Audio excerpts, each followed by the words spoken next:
तो ये बताइए कि अचानक से हमें खबर आई रात 12 बजे, आपने खबर ब्रेक की कि साहब ये डीजीपी के लिए नियमावली बन गई। दोपहर तक तो इस बात की खबर नहीं थी, ये क्या हुआ, उस नियमावली में क्या खास बात है और इसके मतलब इसका प्रभाव क्या है, आपने क्या असेस किया?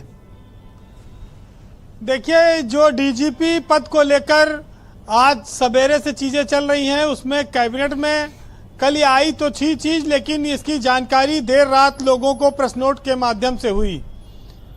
यूपी में जो संशोधन हुआ है उसमें सिर्फ इतना है कि डीजीपी का चयन मुख्यमंत्री अपनी कमेटी के माध्यम से करेंगे। एक कमेटी बनेगी 5 सदस्यीय जो इसका चयन करेगी, यानी कि यूपी अब खुद अपना डीजीपी चयनित कर सकेगा। लेकिन वो डीजीपी 2 साल तक रहेगा ये क्लियर नहीं है। वो जब 60 साल का होगा या 2 साल की जो अवधि होगी, जो पहले होगी वो लागू होगी। ऐसा नहीं है कि आप जो है रिटायरमेंट के 7 महीना पहले आपको पूर्णकालिक डीजीपी बना दिया जाए और आप 2 साल तक डीजीपी रहेंगे।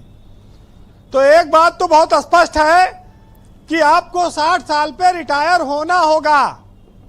अब 58 पे सरकार बना दे, 2 साल रख सकती है। सरकार को वैसे भी अधिकार है कि वो कई मामलों के आधार पर डीजीपी को हटा भी सकती है। नहीं, एक चीज की क्लैरिटी दे दीजिए। देखिए, जो जैन साहब ने भी वो बात कही थी, उसमें आपकी बात में थोड़ा कंट्राडिक्शन है। जैन साहब ने ये कहा कि 2 साल का फिक्स्ड कार्यकाल मिलेगा जब से अपॉइंटमेंट होगा, और आप कह रहे हैं कि 60 जिस दिन पूरा होगा उस दिन नमस्ते।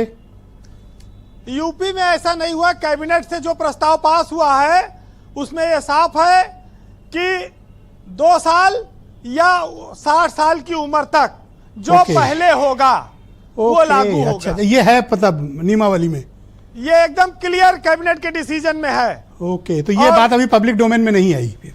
ये बात जनता के सामने नहीं आ पाई, और ये बात मैं आज इस बात को बहुत पुष्टि से, बहुत प्रमुखता से बात बता रहा हूं कि 60 साल या 2 साल जो पहले होगा वो लागू होगा। वो पूर्णकालिक डीजीपी बने, अल्पकालिक बने, कुछ भी बने। नहीं, आपकी खबर पे संदेह नहीं किया जा सकता। आप ये दावा इतनी क्लेम कर रहे हैं तो इसके पीछे वैसे ब्रजेश जी एक बड़ा तर्क आप ये देखिए कि डीजीपी 62 साल तक नौकरी करेगा और चीफ सेक्रेटरी 60 साल तक रहेगा। अरे क्यों तो झगड़ा लगा रहे हो? ये अजीब सा एक मुखिया, ये तो आप टेबल ही दूसरी तरफ टर्न। तब तो चीफ सेक्रेटरी को भी 2 साल मिलना चाहिए, 62 साल होना चाहिए। तो ये बड़ी एक विचित्रता सी स्थिति बनेगी। तो यूपी सरकार ने इस तरह का कोई फैसला नहीं किया है कि जो एक बार डीजीपी बनेगा वो 2 साल तक रहेगा, चाहे वो रिटायर हो जाए। रिटायरमेंट 60 जिस दिन होगा उस दिन उसको रिटायर होना होगा। जो पंजाब में सिस्टम बना है वो भी इसी तरह का बना है। वहां 7 सदस्यीय कमेटी है, यहाँ 5 सदस्यीय कमेटी है, बस अंतर इतना है। लेकिन ब्रजेश जी, यूपी पुलिस का जो मुखिया होता है वो देश के सबसे बड़ी पुलिस बल है। करीब 3 लाख से ज्यादा पुलिसकर्मी उत्तर प्रदेश में हैं जिनका वो लीडर होता है। जी वीरेंद्र जी, संयोग से प्रशांत कुमार इनकाउंटर वाले अफसर माने जाते हैं जो आज डीजीपी हैं, और हाफ इनकाउंटर भी इन्हीं को श्रेय जाता है शुरू कराने का। जिसमें पैर में गोली मारने का जो चलन शुरू हुआ वो प्रशांत कुमार ही इसके अगुआ हैं। और मेरठ में जब वो एडीजी थे तो उन्होंने काफी हाफ इनकाउंटर कराए, तो वो प्रचलन में हाफ इनकाउंटर उन्हीं के जमाने से आया। एक बात और कहूंगा जी, आज थोड़ा वक्त का भी कमी है जी, देखिएगा जी। जब डीएस चौहान डीजीपी थे कार्यवाहक तौर पर, तो उस समय एक पैनल भेजा गया था यूपीएससी को।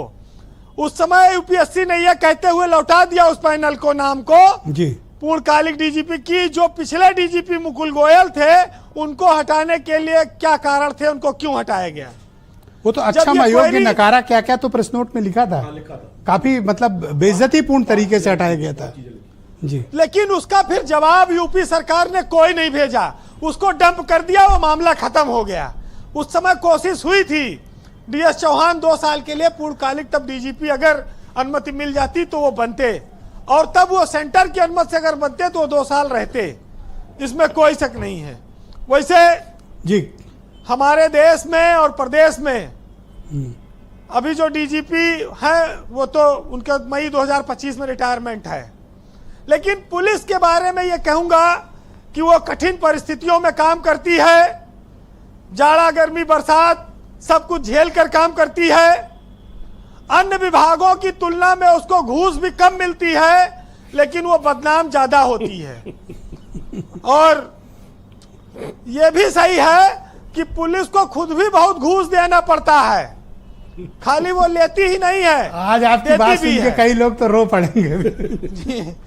तो ये देखिए, ये सब एकदम यथार्थ सत्य है जी, इसको बदला नहीं जा सकता जी। और हम आज चर्चा जरूर डीजीपी पद की कर रहे हैं, लेकिन बहुत सारे विद्वान यहाँ ऐसे बैठे हैं जो इस बात से सहमत होंगे कि इस प्रदेश में कमिश्नरेट सिस्टम की भी समीक्षा होनी चाहिए कि वो कितना उपयोगी है और उसको लाने के पीछे जो मकसद था वो पूर्ण हो रहा है कि नहीं हो रहा है।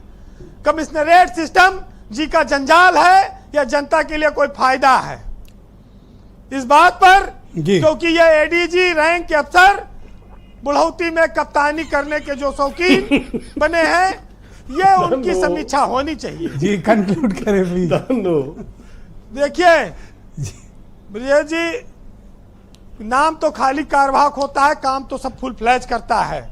पूर्णकालिक डीजीपी होता है, वो एसपी की विजिलेंस पोस्टिंग करता है, वो कमिश्नर भी नियुक्त करता है, सारे अधिकार उनके पास हैं।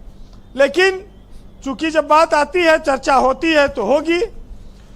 ये जरूर है कि वर्दी का अपना गौरव है, ईमानदार लोग हैं, तमाम अच्छे अधिकारी भी हैं जिनको बहुत बार मौका नहीं मिल पाया। सुलखान सिंह भी बैठे हैं जो रिटायर होने के बाद भी बेबाकी से लिख रहे हैं, बेदाग जिनका जीवन रहा। तो ऐसे लोग भी हैं और ऐसे लोग भी हैं जो सोचते हैं कि क्यों फालतू में लड़ना भिड़ना, चलो रिटायरमेंट हो गया, घर चलो चुपचाप अपना काम किया जाए।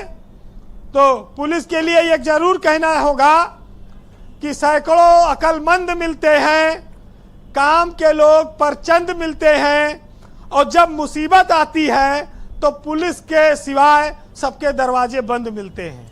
बहुत शुक्रिया वीरेंद्र जी, बहुत बहुत धन्यवाद हमारे साथ जुड़ने के लिए। ग्राउंड जीरो से अपना फीडबैक, ओपिनियन और ऑब्जर्वेशंस